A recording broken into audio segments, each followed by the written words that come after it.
part-time in production management.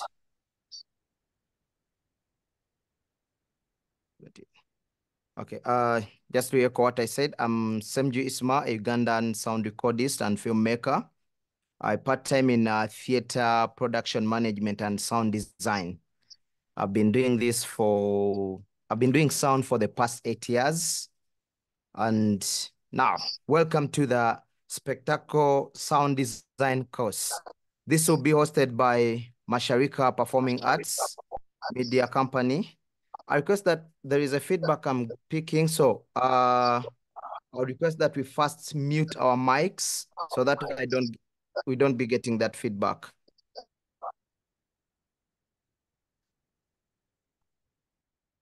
Okay, thank you. I was saying that this is hosted by MASHIRIKA Performing Arts and Media Company, and the training is being done by Molika Studios with SMUJJU ISIMA and Joseph Arin Zemanzi.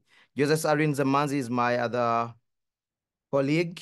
He will be coming in other classes to run other classes like softwares and so on.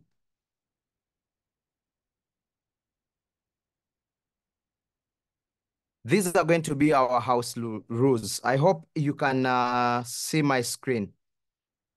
Let me get a wave if at all you all see my screen.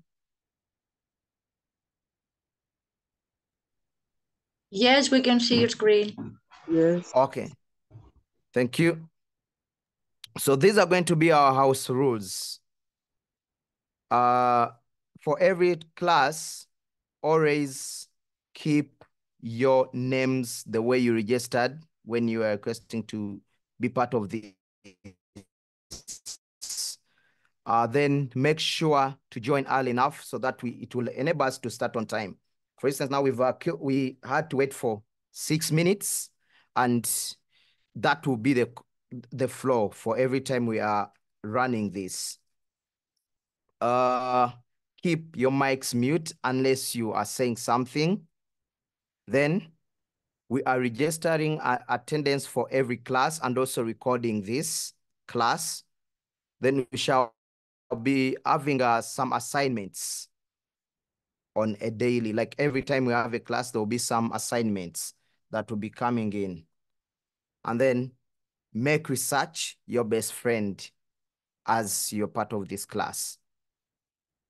Talking about sound, I'll start with any of you to start and tell us, what do you know about sound? Any volunteer can come in to let us know what you know about sound and sound design. And tell us your names. Actually, I think this is the right time that a few of you can introduce yourselves so that we get to know each other. It's our first class, so let's get to know each other. Thank you, guys. The mic is now open for you guys.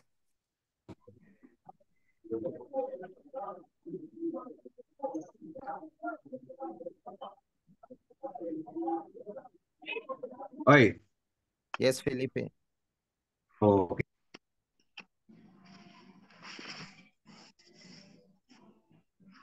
Let's do this faster, guys, and then we go into the session.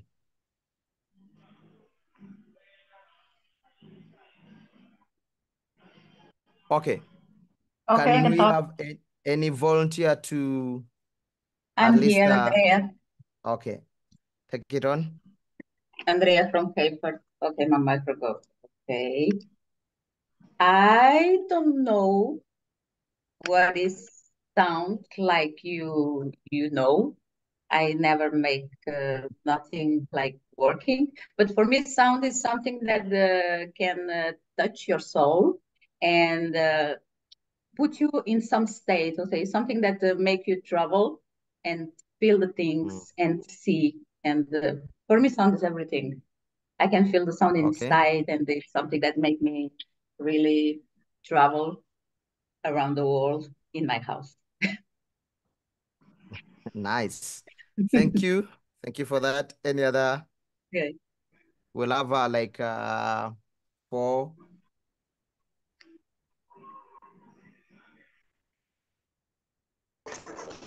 Hi, Yes, hi, my name Doreen. is Doreen. It's from Uganda. To me, sound is anything. Hi, Doreen. I think there is something with either your network or your microphone. We are getting a cracky sound. Oh, sorry about that. We can hear you now. So go ahead. Okay, to me, sound is anything that comes through the ear, because the ear is the organ for sound. So what we get through the ear is sound. Okay, nice. Yeah. Yeah. The ear is the recipient for sound. So you're right. Yeah. Thank Any you. other? Sorry, Monterio, I didn't get to know where you're coming from. I'm from Cape Verde Islands, Okay, in front of Africa. thank you. Okay. Any other?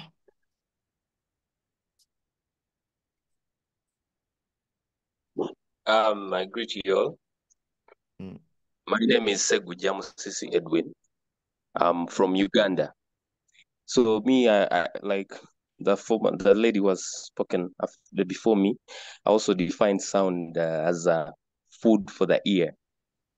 Yes, that's all. Thank you. Okay, thank you. I think that's enough for the definitions and how people feel about sound. And before we go in deep, I would like to know what motivated you to apply for this course? And yeah, what is that thing that really inspired you to join the sound design class? Any other volunteers that can volunteer to say that? Thank you. Even if it's one or two.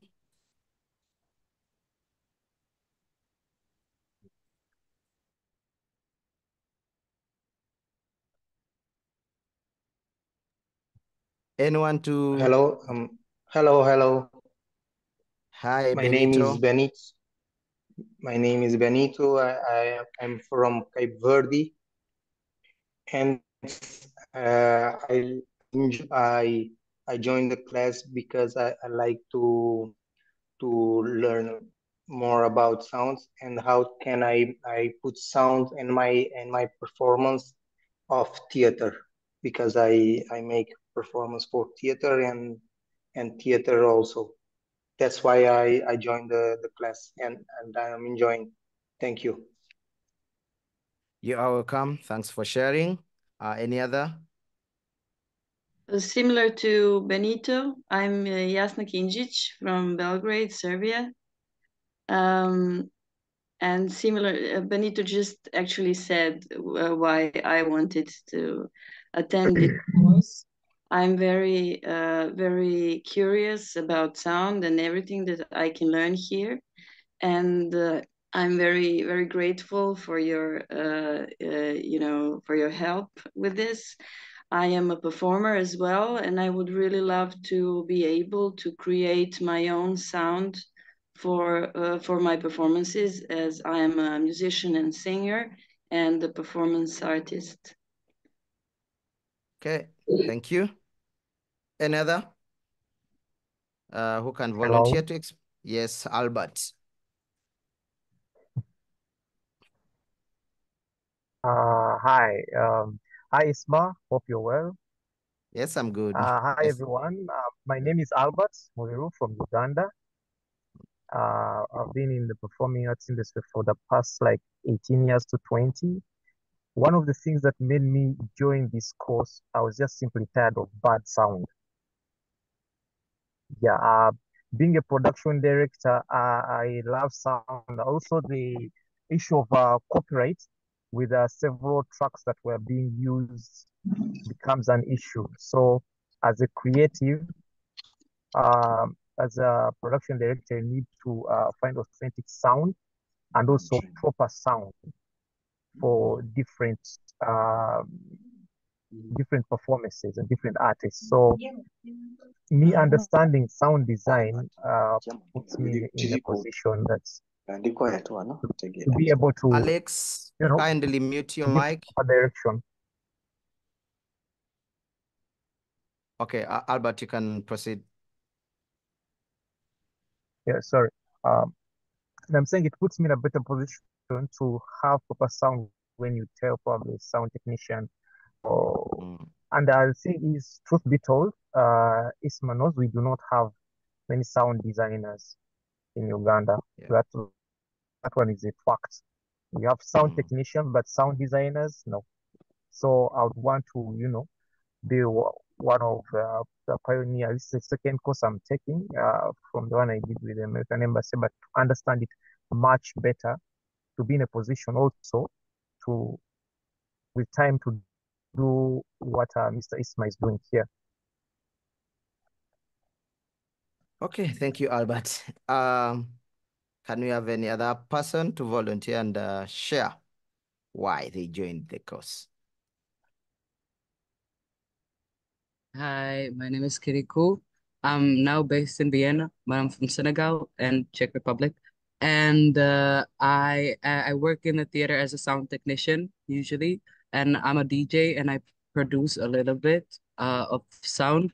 But I would really love to learn more about sound design specifically for theater, because I have been around the theaters and performances, and this is something that I would really know how to approach and know.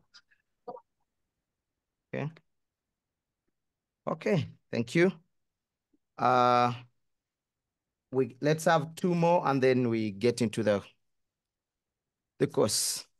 Thank you.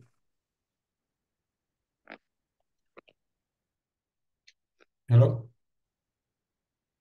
Yes, Even from Cape Verde, and I wanted to join because I do usually I do stand-up comedy and also some sketch. So I would like to improve my skills and to learn more about sound and video, and also a little bit of theater too. Thank you very much. Okay, you're welcome. One more. Thank you very much. My name is Obolo Chola James. Can you hear me? Yes, we can. Yes, I am a film student. I am from Uganda. So I used to do video editing. But come a time when we went to the field to shoot some video, when we come back in the station and we don't have sound. That is the time that I realized sound is very important, because sound can evoke emotion and that can connect to the audience. That's why I was so much interested to learn sound design. Thank you. You are welcome. Thanks to you all who have really shared whatever you feel about sound and why you joined this. Yeah, sound is something that is really crucial in any environment that requires performance. Of recent, I was on a certain interview, and when they asked me what percentage sound carries on a production, I told the lady who asked me that it carries 60%, and my colleague said it carries 50%. Just those two figures shows you how important sound is. And we should always really consider having crispy, clear sound, because if it's bad, you won't get the right emotions. You won't be able to evoke the right emotions as intended by the director and the actors. Sound supports, like, it's a big chain. If it's bad, be it musicians, actors, dancers, mention them all. They will never enjoy the performance if the sound is bad. It's there to enhance, but it's something that can be easily ignored by many productions. They think about sound as the second alternative or the last alternative whenever they are planning for productions. So you choosing to take on this is really important, and I hope you will be able to change your environment and spaces where you practice the craft.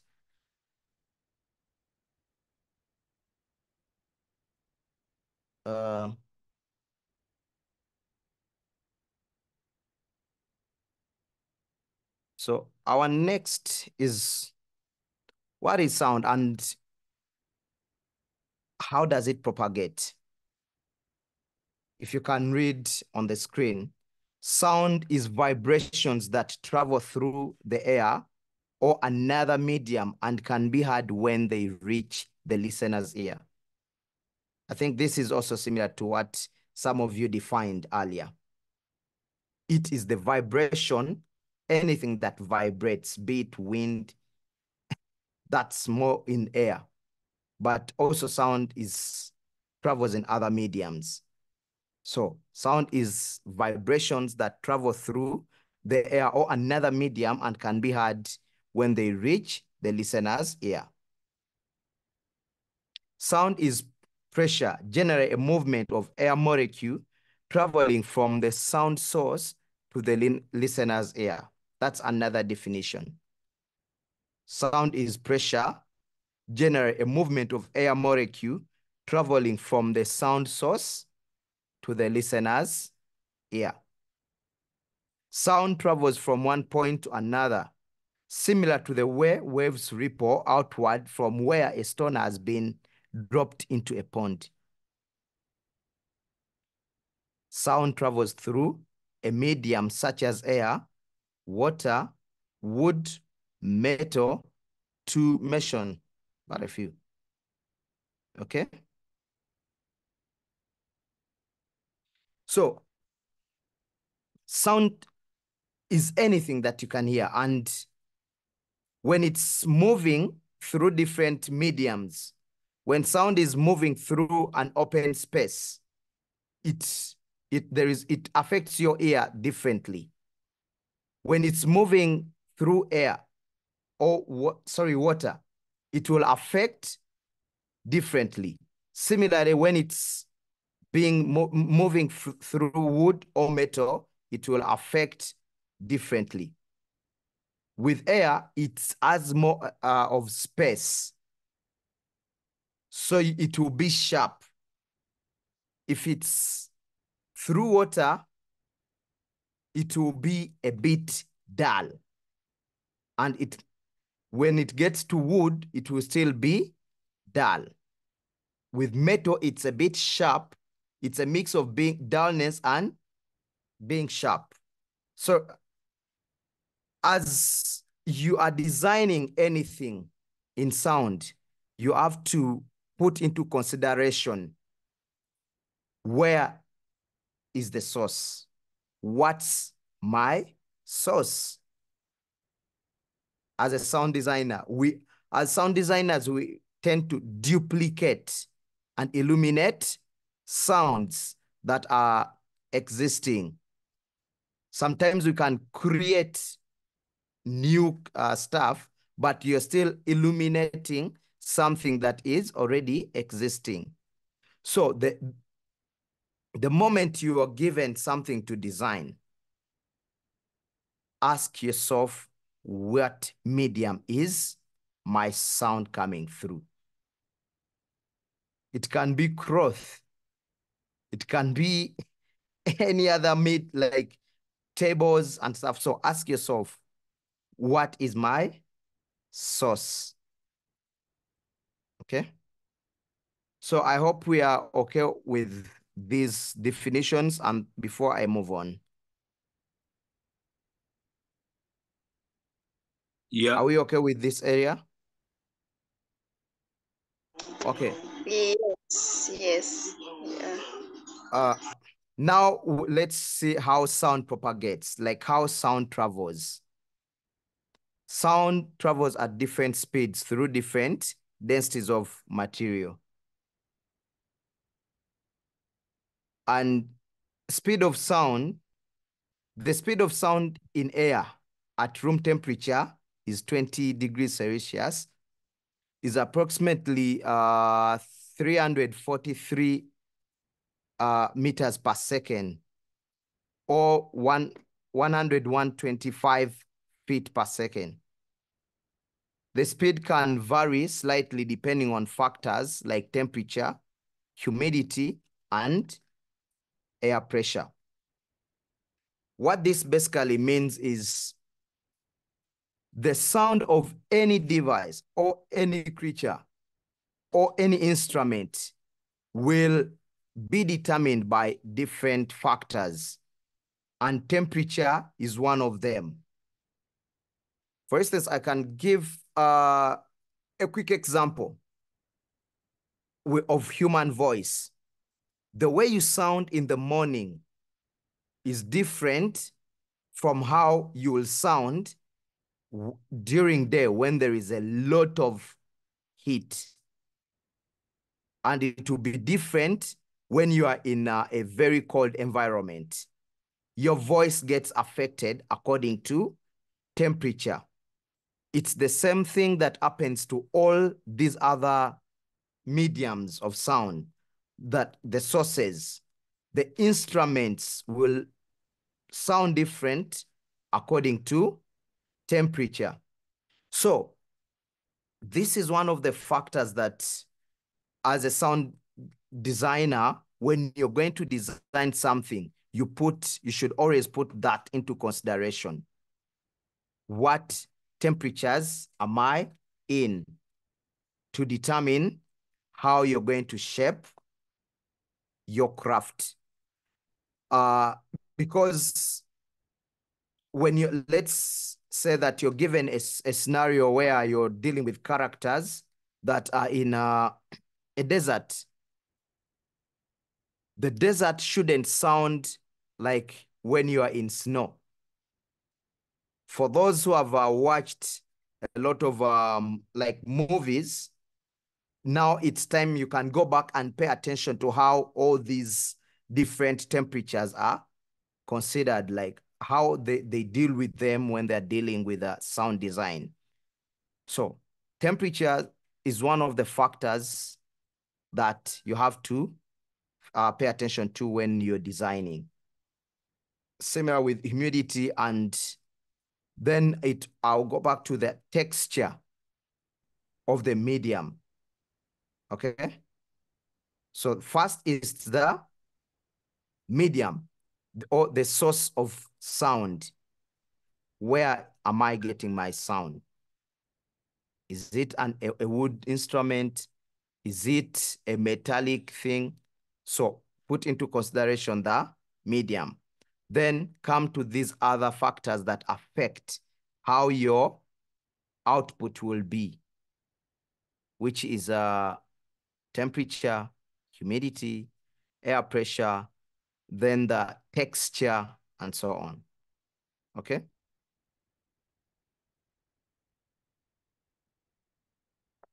Let's go back to this. So how does sound move? We are still talking about sound movement. The distance between Kampala and Kigali is approximately 377. Oh, sorry, my slide is okay. The distance is approximately 377 kilometers, and sound takes approximately 18 minutes and 19 seconds to travel from Kampala to Kigali, while light takes just 1.26 milliseconds to cover that big distance. Okay, so when we are still studying science and physics, they used to tell us light travels faster than sound. So this is one of the examples that can come in to explain that. That's the distance between Kampala to Kigali is 377. But for light to get to Kigali from Kampala, it will be just in milliseconds. But for sound to get there, it will take a minimum of 18 minutes and 19 seconds. So this should also be considered when you're designing. Distance is a key factor. Okay? Because if, let's say you are in a room and someone fires a gunshot, the way it sounds won't be the same when someone fires a gunshot in a play field or in any other open space. So consider distance as a very key factor whenever you're thinking about something that you're designing. Similarly, if someone drops, let's say, a cup from a table, the way it sounds won't be the same if someone drops the same cup from a roof.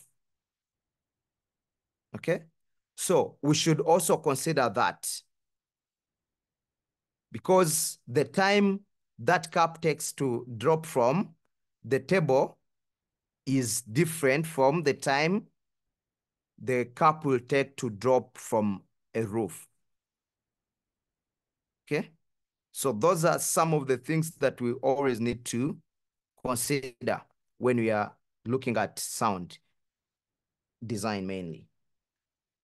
Actually, it's not all about sound design. Also, when you're putting out, like when you're in the field placing speakers, we'll talk about that in future in the other classes. But you need to calculate that when you're choosing the kind of speakers to use at an event. Okay? Sound and time, temperature, all that affects.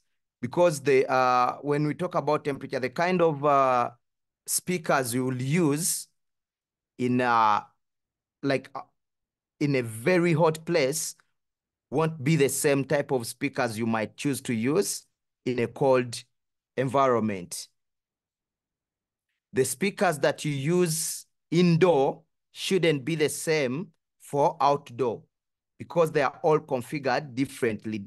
Because engineers always consider these when they are designing the different sound things, be it headphones, microphones, speakers, stands, softwares, all this is considered. Sound is messy. It's really messy. It spreads out, bends around corners, bounces off surfaces, and an appreciation of this will always help in finding the best way to capture it. What I mean is the way sound will move or travel differently according to the different mediums. So where you are in a cave and it has bends, like the sound will be different if someone speaks in a cave which has corners and a cave that has open space. The time it takes to reach someone, the two people speaking in an open cave, would be different from the time it will take to reach the two people communicating in a cave that has bends. Okay? Similarly, sound will be affected according to the nature of the surface, how it bounces. The location where I am is I'm in a studio at Mulika Studios, and if we didn't have this, the black roofing you're seeing in the background, this room would be sounding different because the bounces will be too much without absorption. So as a sound designer, it's always important to appreciate the location you're designing for. If you're designing sound for a room which is empty, you should consider that, appreciate that it's empty, and give it the reverberation that will be in. And it will be different if you're designing for a room that is too congested with a lot of stuff. So always analyze the location or the size of the space you're dealing with. Analyze the kind of materials that you're using or that are giving you or you're considering to be your source of sound. Appreciate how they are sounding naturally and then duplicate that in post or when you're designing, because we're not designing anything that is really new to the ear. In most cases, we are duplicating, okay?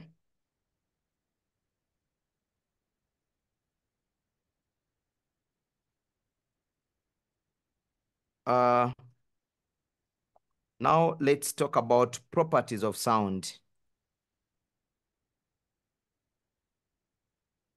Some of the key properties in audio or sound are frequencies and then amplitude or volume.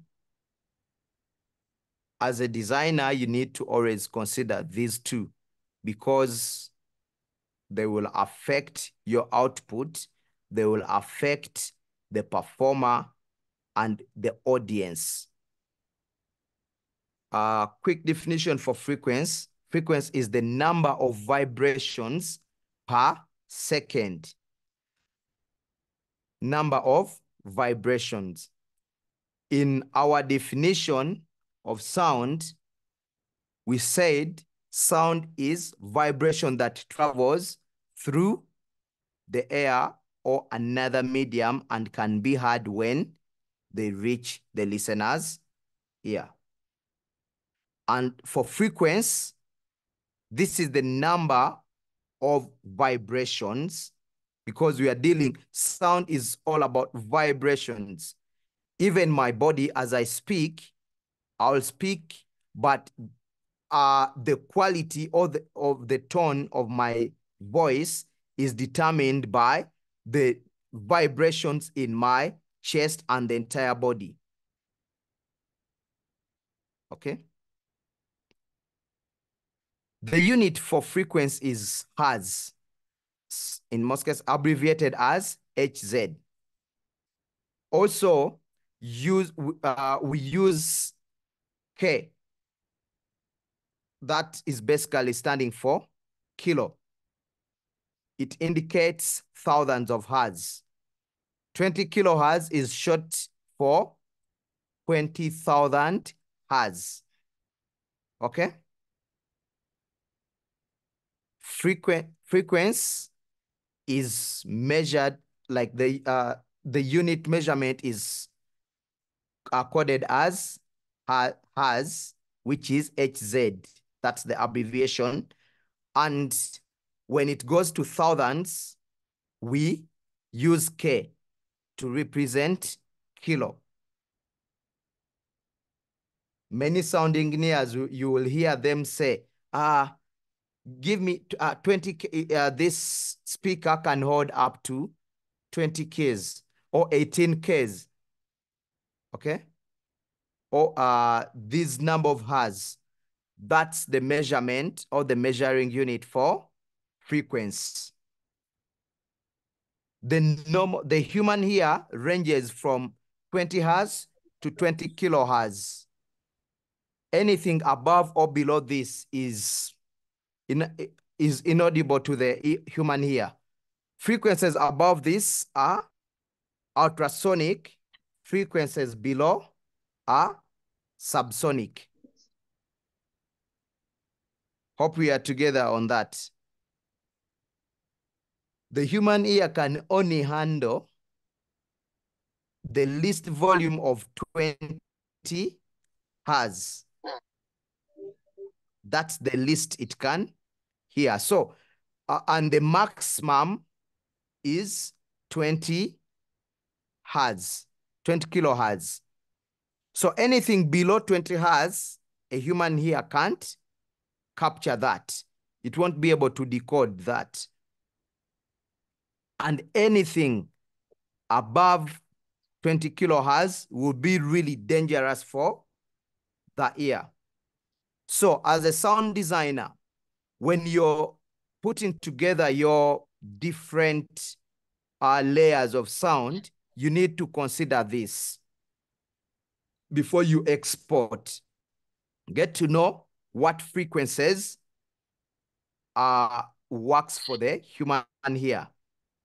When you go above, you'll pierce someone's ear. I think some of you have been to events and you leave with a headache, or you're saying that my ears are hurting.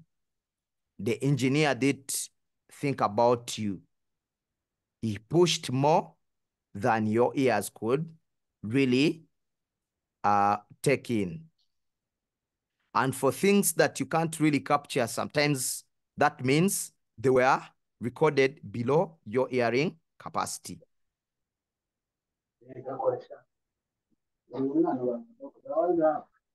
Yes.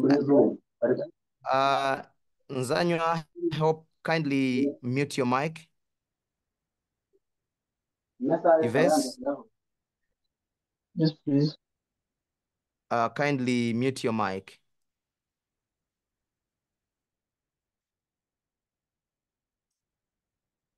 Okay, thank you.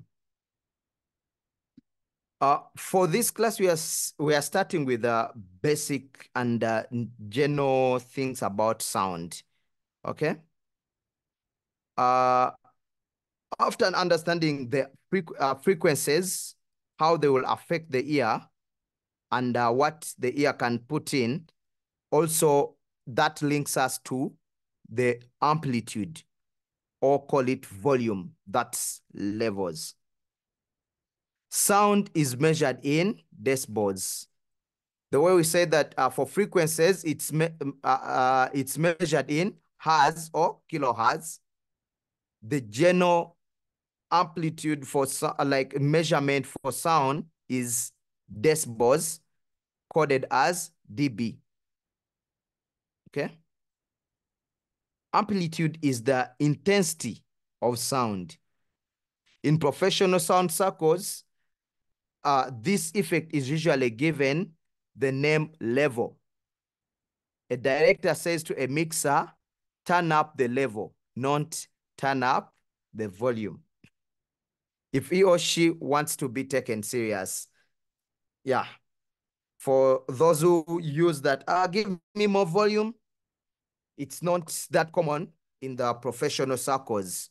You'll either say, give me more dBs or give me more levels. Okay?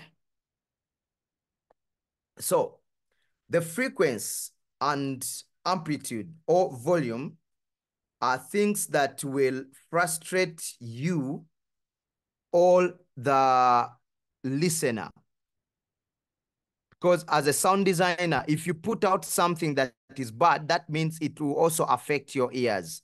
If you export something or design something that is really dangerous for the human ear, that the frequencies are too sharp for the human ear to handle, that means also you'll be affected. Unless it's really intended. Sometimes you can go off board because you want to affect the listener in a particular angle. That's when you can play with the frequencies or levels. Because, yeah, life is not flat. Even the sound wave is not flat. It always has that curve, up, down, up, down. So you playing with your levels of volume is okay, depending on how you want to affect the audience. Actually, let me talk about this now, even though we'll talk about it in the upcoming classes. The audience is a very key factor in whatever we do, because we are not doing this craft for our own consumption.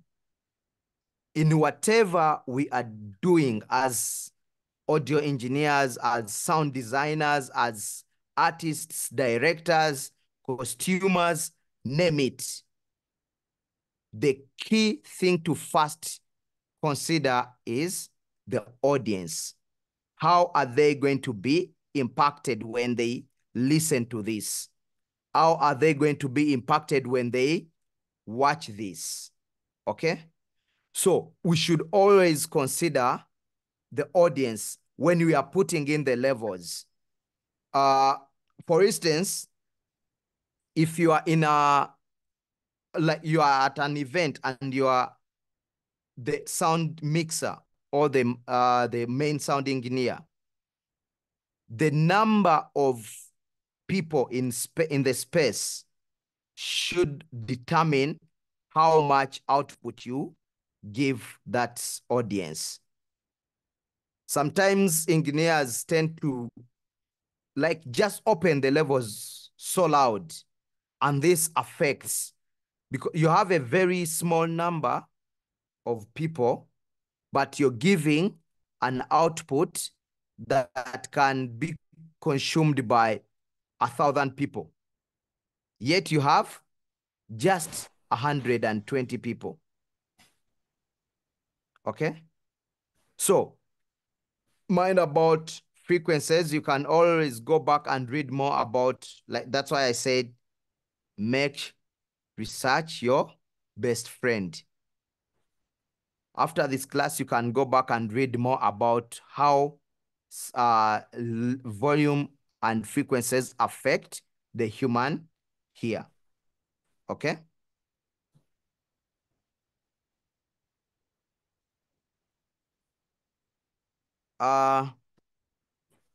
We are going to take a quick recap on what we've talked about now before we cross to the second section of sound for theater and all careers in sound for theater. Okay? So the floor is now yours to give a quick recap on what you've picked from the first section, and also feel free to ask questions so that I explain more on the areas that you didn't understand well. Okay. The floor is yours.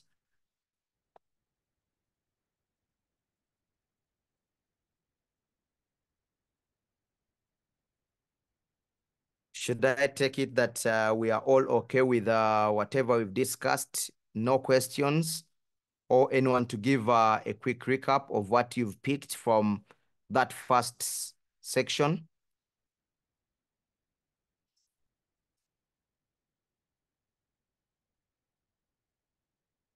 Okay. If you're not responding, you want us to ask now?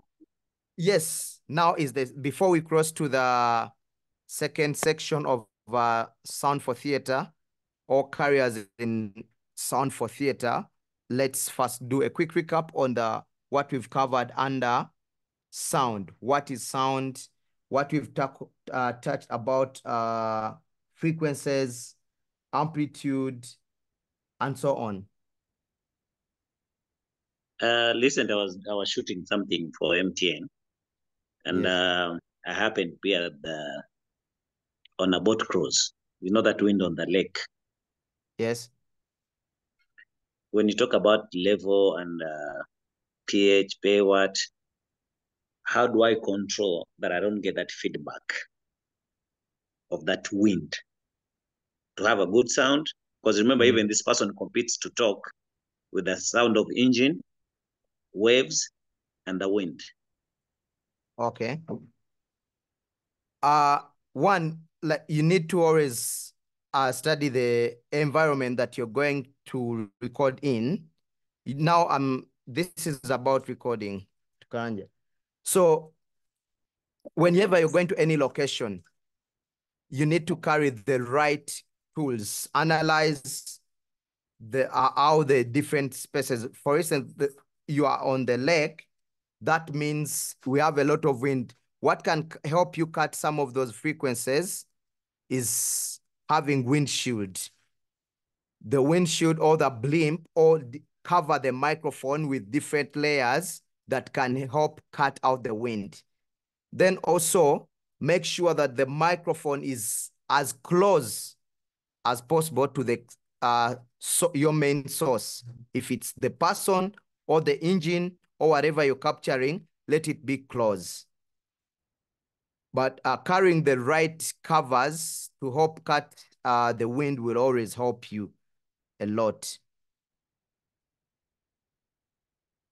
Because when the wind has sharp frequencies, and if it's competing with a human voice, which is dull, it's not as sharp as the wind, that means they are competing for frequency. You covering your mic with something that is damp and softens the wind, it will help cut the sharp frequencies, because sharp frequencies will always get to the mic source faster than any other frequency. Hope I've answered you. Answered. Okay, thank you. You're welcome. Any other? I have a question. Yes. You've talked about numbers of people. Okay, when you're doing sound, you consider the numbers of people, let's say the audience you have. Are there specific measurements for, okay, measurements I can take as a sound, as someone going to work on sound, like to measure if let's say I have 2,000 people, I am supposed to use such and such levels of sound. Do you have specific measurements? Okay, I don't know if you get my question. Yes, I get you. When you're dealing with live audiences, the levels that you have to send for the audience to consume, first consider how much does a human here take in. Then get the numbers of how much does my speakers output. Then do the quick conversion. How many people do I expect to be in the space? You have to do your quick analysis on that. Getting something. Let's say I have 100 people in the space. What's the total output for the speakers? Then divide that to see how much each individual will be able to consume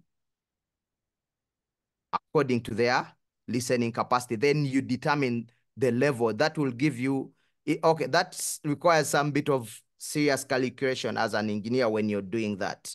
You have to consider the output, because all these machines we use come with figures, the user manual.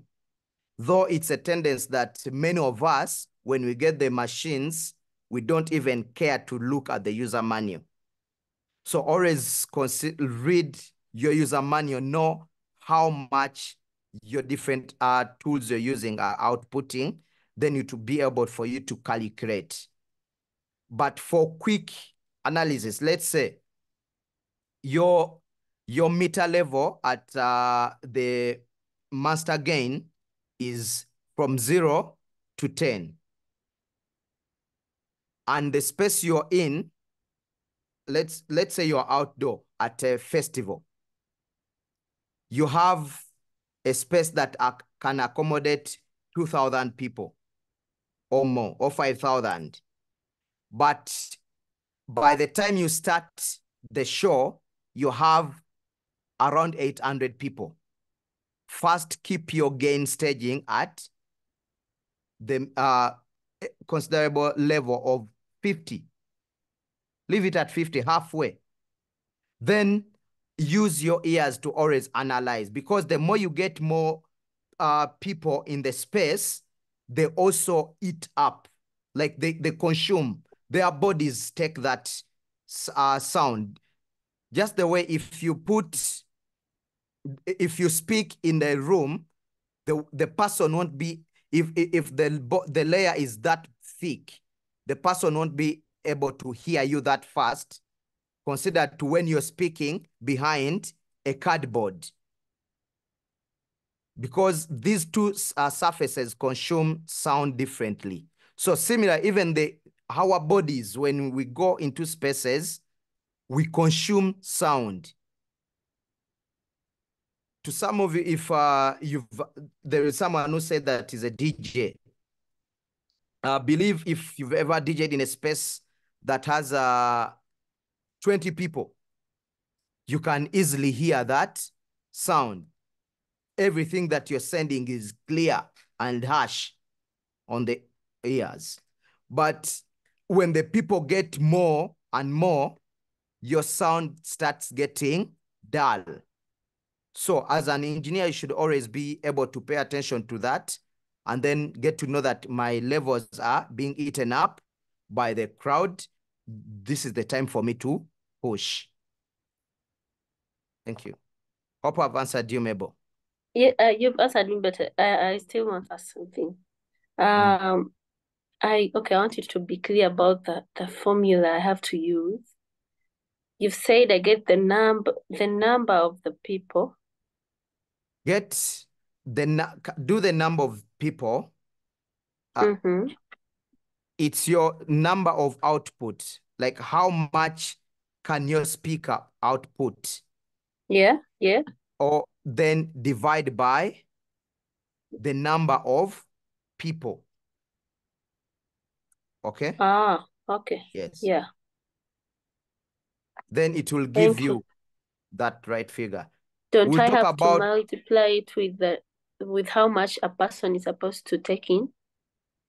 Yeah, I was still saying that we'll talk about sound pressure level in the coming classes.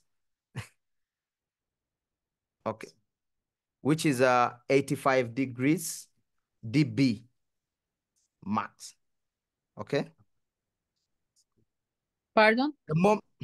A human sound pressure level, a human here can take in 85 degrees dBs. Now we are in physics. The human here can consume a maximum of 85 dBs. If you go higher than that, it will be really painful for the ear. So decibel, we say. Yes, decibels. Sorry to use the short form of dBs.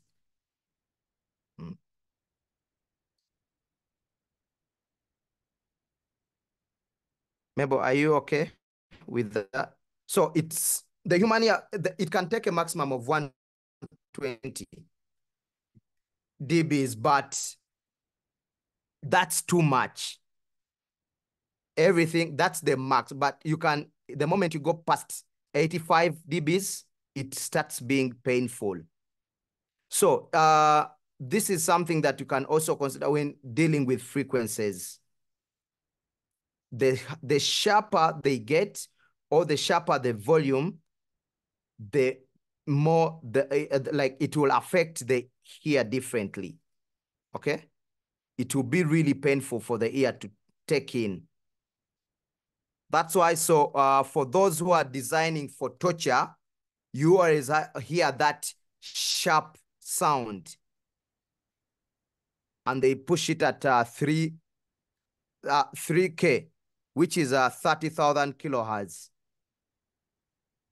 It's really painful. It will affect your ear. Okay. So for the quick formula, get how much can a human ear take in, which is you will either decide to take the 85 dB or the 120 dB and then divide it with, so you divide the output of your sound system by how much the human ear can take, which is 80. You can decide to go with 85 or 120.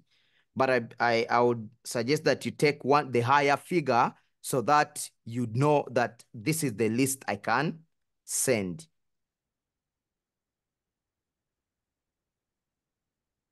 Okay.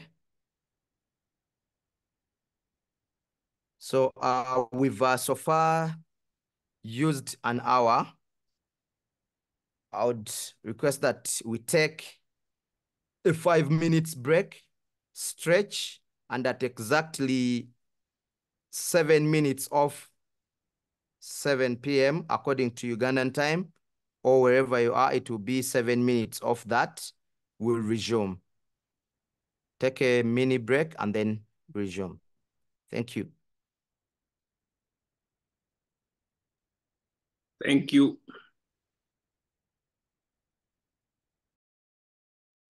Thank you.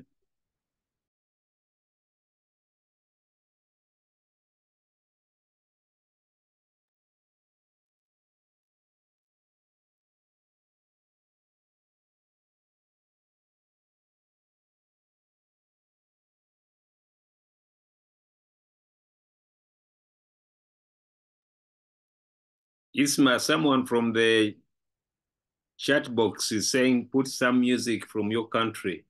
Thank you.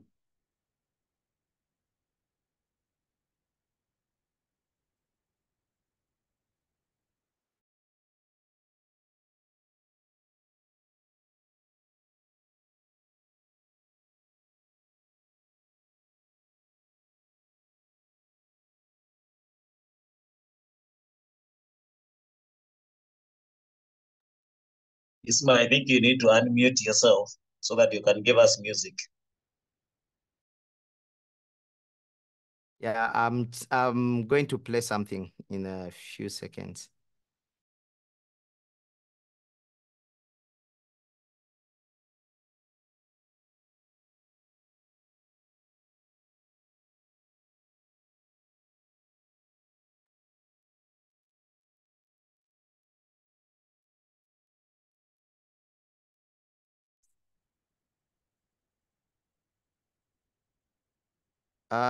I don't know if you can hear that. Is there anything you're listening to? Playing a song by Geoffrey Oriema.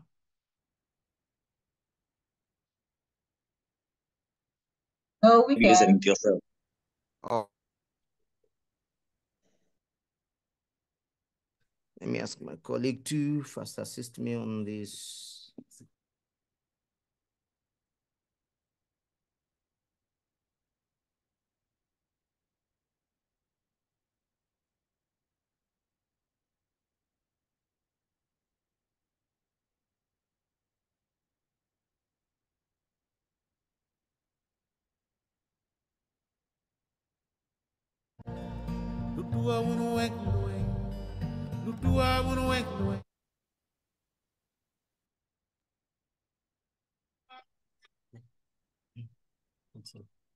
I don't know. Can you hear it now?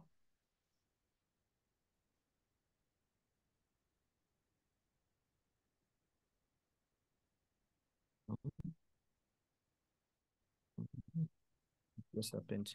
Not getting audio my monitors. Right.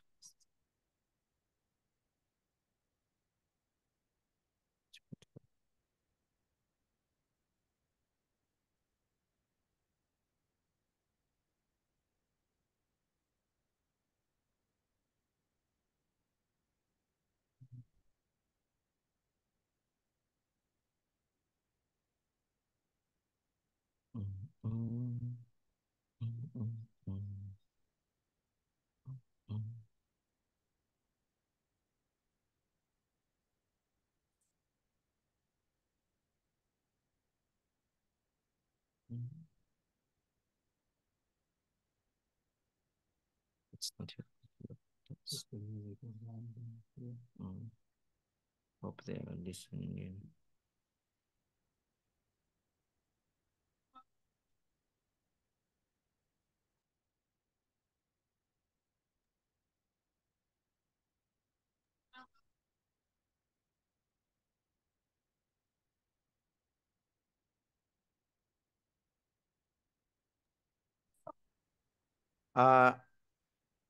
Can someone let me know if at all you're getting the music? We can't hear the music. You can't We hear can't it. hear anything. No, no, Oh. no. Nothing. It's not playing. Actually, Right. you use another, either you can use a phone or like something external. Let me use something different. Let me open from the mic. Let me just open the speakers and then you pick from there.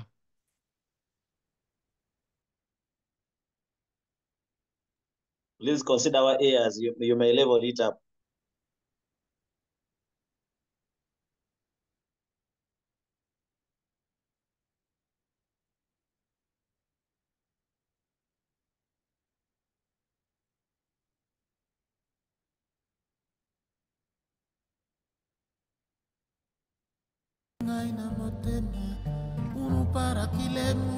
Now we can hear the music. Thank you. Yeah, you're welcome.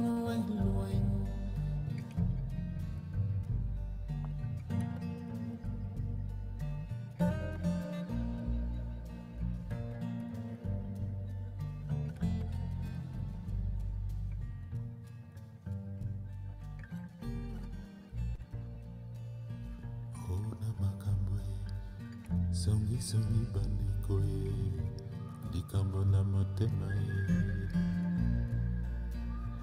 ngai na motema unu paraki leba chulilo ludua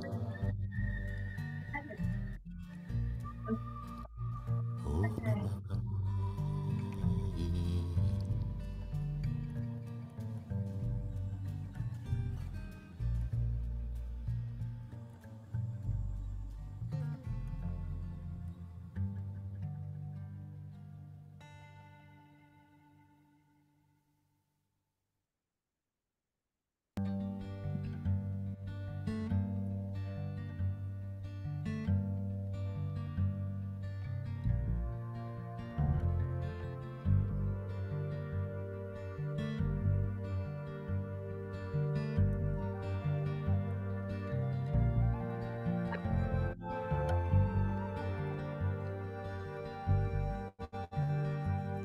In this land of an hour, the colors Bahira.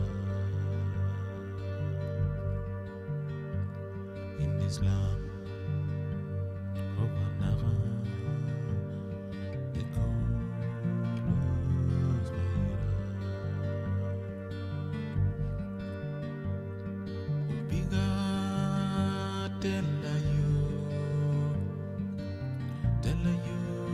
Ratira Nerotara. Binga way, tell you,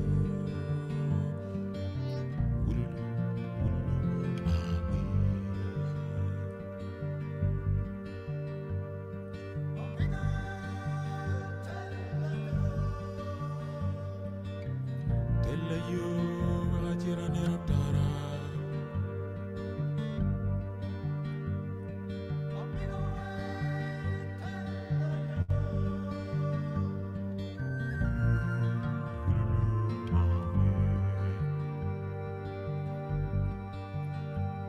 In this land of an hour, they call.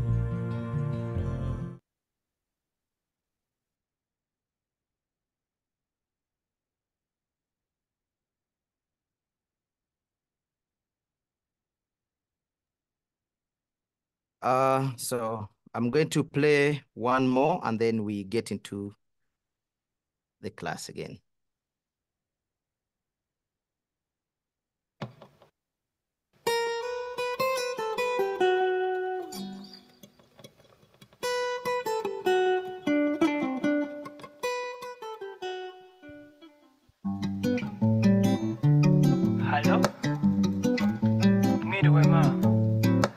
nashakaga kukubaza papa yagiye he yakera bukezi nagenda natadda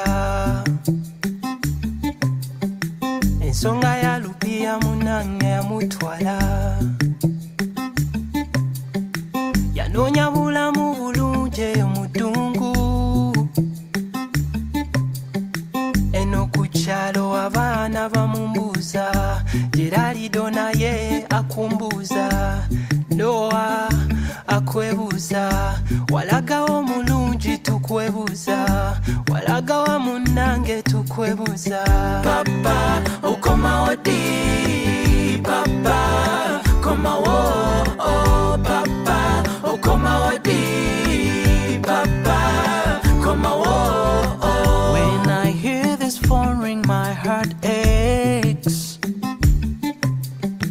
It's been ages since I felt your embrace. Chirabo mukazi wanje omunkunda obusaasi nyine bwinja mu mutima ndwire nkutsiire kyakwera wanje nibanje nyinere hango mu mutima mukama gwari gureho nonyecura ninkimanya ngo n'abana nibakumbuza akomawo ddi papa komawo oh, papa akomawo ddi papa komawo oh.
Okay, thank you.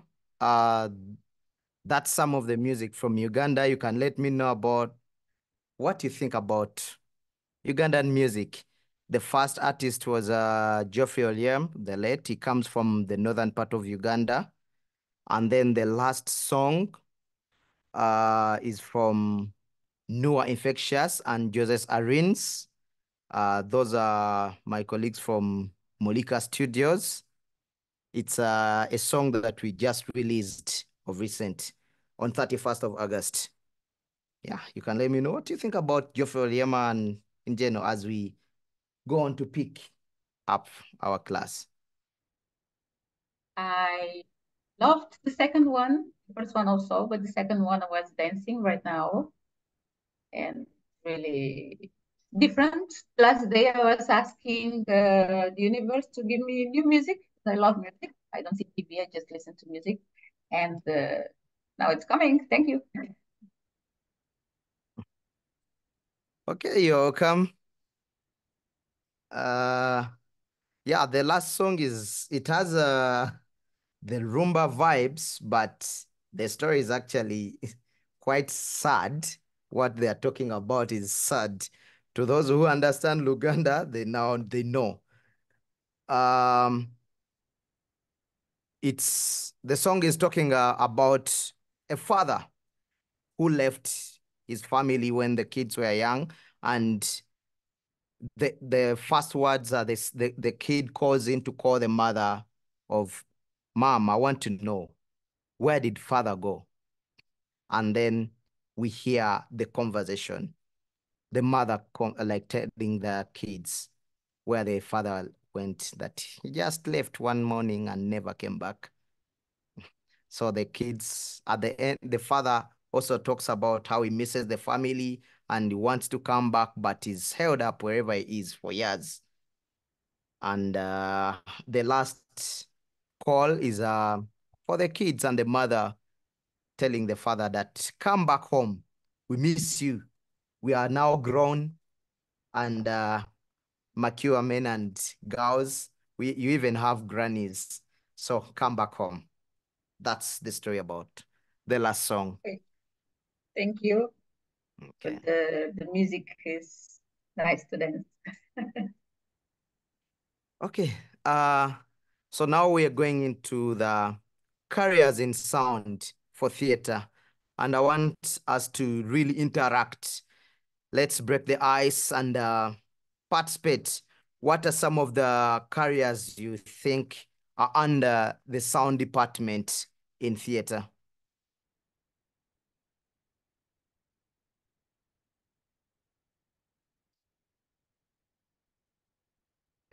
Anyone to take on challenge to let me know what you think are some of the career opportunities in audio department? I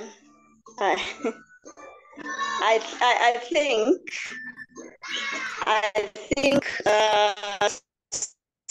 some of them for music, and another would have to operate a stadium or theater, wherever, where sound is, say, music or drama shows, something like that. Okay, thank you. Any other?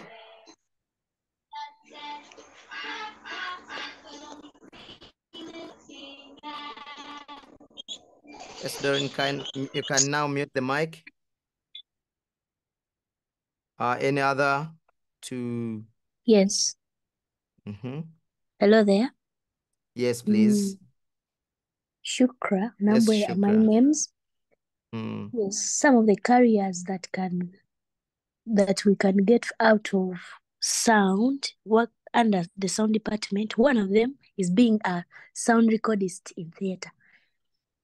Like those people who record sound. Okay. Yeah. Thank I you. just gave one. Thank you. Okay.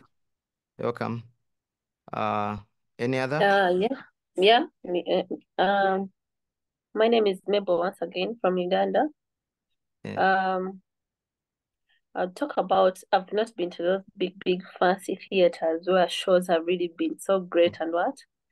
But what I see, I watch theater shows here on the internet, and yeah, music directors, they also do something, especially those that perform with orchestras and what. So they are music directors and also conductors. Yeah, I'll mention those two. Okay, thank you. Any other? Guys, feel free to share. It's an open space. Feel free. You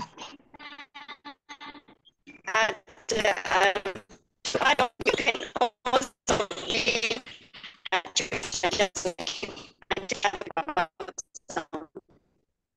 Okay.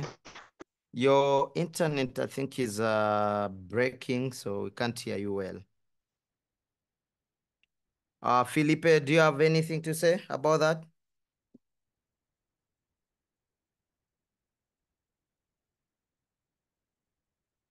Felipe? Do you have something to say about the career opportunities? or Daniel? My name is Herbert Nkera Yes, from Herbert. Uganda. Yes. Yeah, I know of sound engineers, sound technicians. Mm. Yeah. I think that's Okay. Thank you.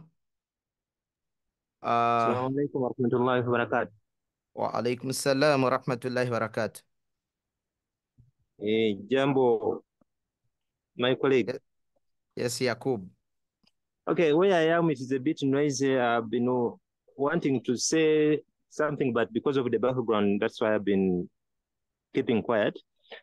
Though I would go straight to the point. Some of the career goals I can see in sound for theater, I think it's just like sound for film, if I'm not mistaken. Okay. I can see there someone can have a career in supervising. Like this said, we can have a supervising editor. I'm sure even that said we can have a supervising sound designer, a sound a supervisor. Actually, So the overall audio supervisor. Yes, and then An we audio can have supervisor. the recording engineer, the mixing engineer. Okay. Actually, I'm seeing a lot, just like this side of sound for film, if I'm not mistaken. Yeah, thank you. Sound departments or career opportunities cross from theater to stage. Sorry, from theater to film. Some cross. Okay, we'll move on to our next slide.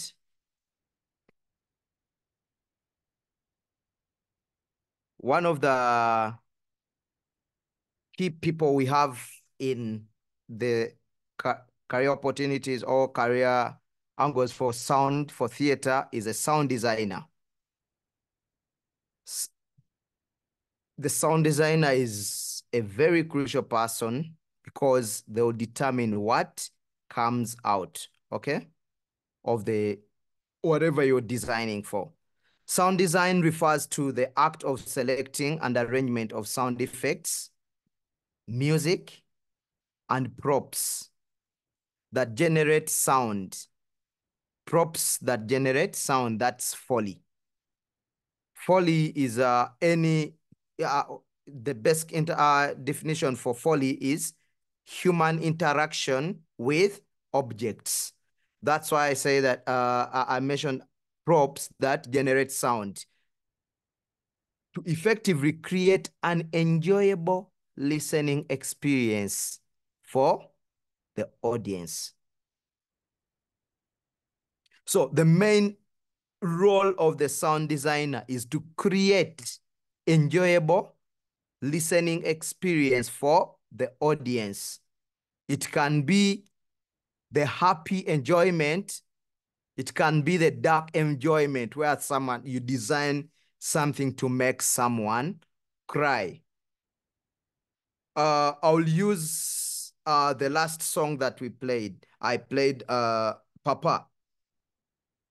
Papa is a sad story, but because we didn't want the audience to really be taken up by the sad story that the musicians are talking about, we had to give it that rumba feel, that vibe. It's a danceable groove so that we calm down the emotions. Okay? Sound design is done for theater plays, musicals, films, animations, video games, and documentaries, and a few other areas when you can be required to design audio. So the role of the sound designer is not limited to theater, as we are covering sound for theater or sound design for theater. The sound designer can also work in movies, animations, video games. Most of the sounds are video. I don't know if we have any people who enjoy video games here. Those tracks that make you enjoy that game are designed by a sound engineer or a sound designer.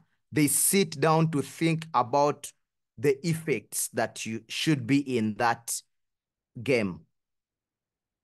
It's the role of the sound designer to arrange the tone of the play, because sound will give the tone clearly. Light will be there to illuminate. The costumes will be there. The performers will be there to give it the right emotions, but sound will give it the right tone to know, is it happy? Is it somber? Is it really dark that you have to cry? Sound, by the assistance of the sound designer, will enable us to get that. Okay, so the sound designer is one of the people that we have in sound department for theater. The other key people in that department are the live engineers or the sound engineers. And there are two categories of engineers when it comes to live events. There is a live performance sound engineer and is responsible for managing the sound during the live event. They handle tasks like mixing audio from various sources like instruments and voices, or even space. A few engineers add plant ambient mics in the crowd to just mix that in the output. The live performance engineer or the live sound engineer is also supposed to ensure a good balance across the venue, not to have the sound really taken up by the audience and not giving in the right levels. So it's the sound engineer to ensure that the audience is listening to the right frequencies and the right levels, okay? Then preventing feedback. Sometimes I think you've been at events and then the mic keeps feeding in the speakers. That disturbing sound, you get that frequency, it gets in and then you get, like, it disturbs the ear. It's the role of the live engineer or live sound engineer to do that. Then adjusting levels throughout the performance to maintain high sound quality of the audience. This takes me to what we talked about, having like controlling the levels when you have different numbers in the venue. Audiences usually start small, so the live engineer has to be there to adjust the levels to suit the right output for the audience that is in space. Sometimes it might be the performers asking that, can you give me more levels in my monitor? Can you give me more levels of this particular voice? If you have more than 20 vocalists, sometimes the instrumentalists might be there and they say, give me the 2 lead singers in my monitor.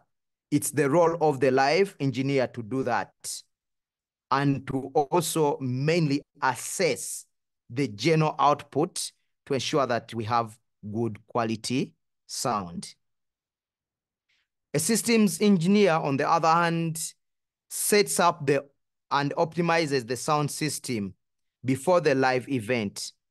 They ensure that all the equipment, like microphones, speakers, amplifiers, and mixing consoles, are correctly connected and functioning. Their job includes tuning the system for the acoustics, tuning the system for the acoustics of the venue to ensure even sound distribution and optimal performance of the audio system during the event. So it's the role of the Kananura, your mic is open. Are you saying something?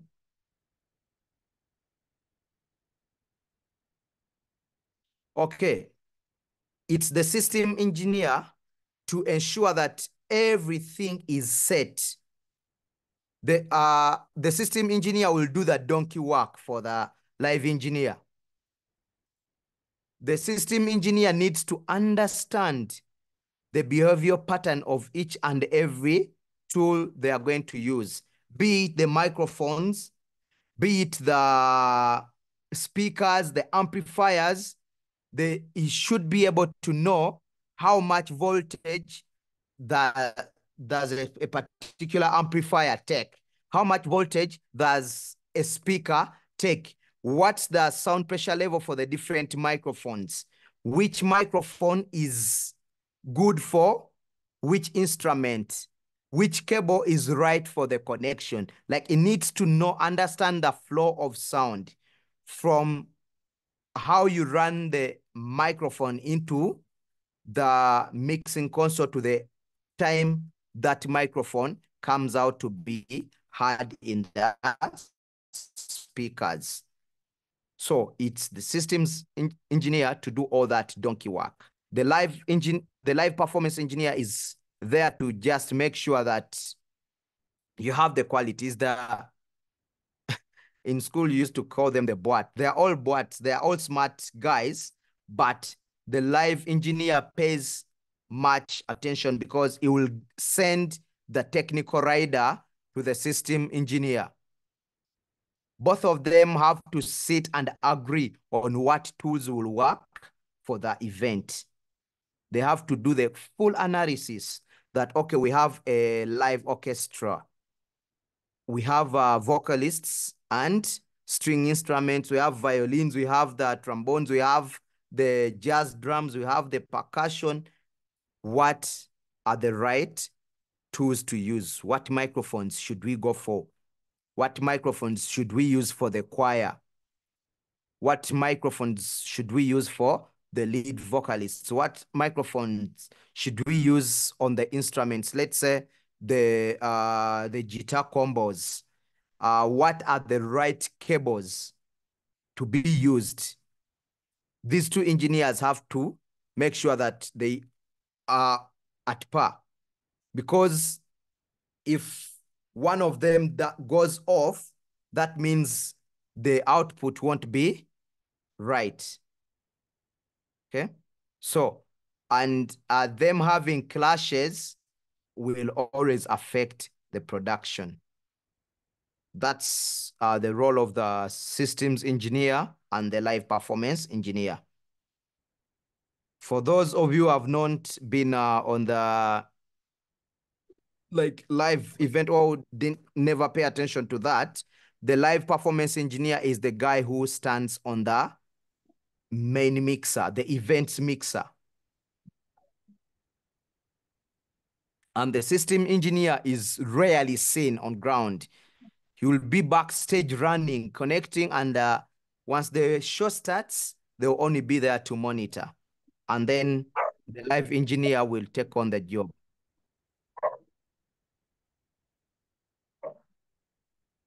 Okay. The other person that is really important in our theater sound department is the cue player or the playback operator. Cue players are responsible for triggering specific sound effects, music, or audio cues during a live performance. They ensure the right sounds happen at the correct moment to enhance the narrative. This role requires attention to timing and coordination with the production elements. The cue person is the one person that will be there to save or kill the situation for the performers and the director. You require to have a lot of concentration and follow each and everything when the production is running as the cue or playback operator. you'll have to do your homework during the rehearsals. Be the right person, like the right-hand person of the sound designer. Everything they think of and compose will be handed over to you. The performers sometimes will be affected if you play something wrong as a cue person, because if you miss a cue, it will affect the delivery of the next line. To some of you, I see some